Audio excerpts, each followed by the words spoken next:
Hello friends, first நான் உங்களுக்கு sorry சொல்லிக்கிறேன். எனக்கு கடை வச்சுருக்கேன்னு நான் உங்களுக்கு ஏற்கனவே சொல்லியிருக்கேன். ஸோ என்னோடய கடை இப்போ ஆப்போசிட்டில் இருக்குது. எனக்கு ஸ்கூல் வியாபாரம் தான். எக்ஸாம் நடக்கிறதுனால ஆஃப் டே ஸ்கூலில் பிள்ளைங்க வந்துக்கிட்டு இருக்காங்க. ஸோ என்னால் வீடியோ கண்டினியூவாக பண்ண முடியல. அதனால் இந்த எக்ஸாம் நடக்கிற வரைக்கும் நான் கொஞ்சம் விட்டு விட்டு தான் போட்டேன். Vegetables omelette.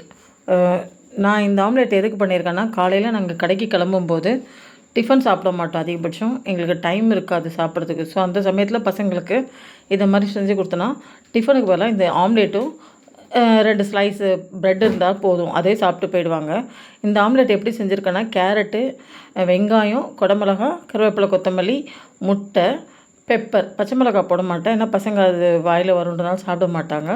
பெப்பர், அப்புறம் நமக்கு தேவையான சால்ட்டு, இதை ஃபுல்லாக நல்லா மிக்ஸ் பண்ணிக்கிட்டு, இதை ஒரு தவாவில் ஆயில் போட்டு அந்த மிக்ஸ் பண்ண அந்த முட்டையோட அந்த மிக்சரை இந்த தவாவில் போட்டுக்கணும்.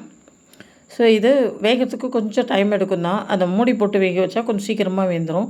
ஸோ அதை மூடி போட்டு ஒரு 5 மினிட்ஸ் மூடி விட்டுருவேன். ஸோ அதுக்கப்புறம் திரும்பவும் வெந்திருக்கான்னு நடுவில் ஒரு தடவை எடுத்து செக் பண்ணிடுவேன். வெந்துருச்சுன்னு தோணும்போது செகண்ட் டைம் திருப்பி பேக் சைட் போட்டுவிட்டு திரும்ப ஒரு 5 மினிட்ஸ் குக் பண்ண விட்டுருவேன். இந்த முட்டை ரொம்ப சூப்பராக இருக்கும். இதில் மிளகாய்த்தூள், கறி மசாலா, தனியா பொடி இதையும் போட்டிருக்கேன். இதுதான் காரத்துக்கு அதில் யூஸ் பண்ணது. கொஞ்சம் கொஞ்சம் தான் போட்டிருக்கேன். டேஸ்ட்டு சூப்பராக இருக்கும். கறி சாப்பிட்ற மாதிரி ஓரளவுக்கு அந்த ஃப்ளேவர் கொடுக்கும். ரொம்ப சூப்பராக இருக்கும். ஒரு தடவை நீங்கள் ட்ரை பண்ணி பாருங்கள் ஃப்ரெண்ட்ஸ்.